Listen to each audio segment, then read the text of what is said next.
A fundamental rule of procedural fairness is that when a decision is made that affects a person's interests, they are entitled to have that decision made by an impartial and unbiased decision maker. This is known as the bias rule.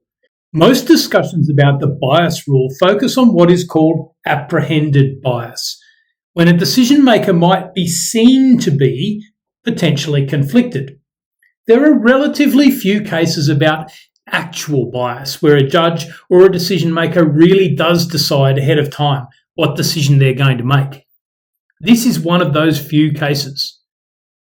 In 1882, a man named Benjamin Shaw was accused of selling meat which was unfit for human consumption. The charge was brought by a local government body called the Borough Sanitary Committee. All of this was perfectly normal. One of the members of the Sanitary Committee was W.H. Lee. He was there when they voted to prosecute Benjamin Shaw. W.H. Lee, though, was also a magistrate, and he sat on the bench when Benjamin Shaw appeared in order to face his charges.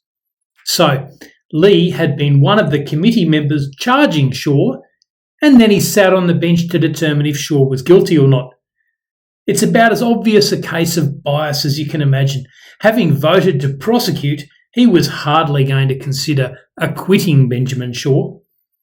Justice Field on the Queen's Bench said, "There is no warrant for holding that where the Justice has acted as a member by directing a prosecution for an offence under the Act, he is a sufficiently disinterested person as to be able to sit as a judge at the hearing of the information." As a result, the conviction was quashed. This case is a practical demonstration of the old Latin maxim nemo judex in causa sua, which means nobody can be the judge in their own cause.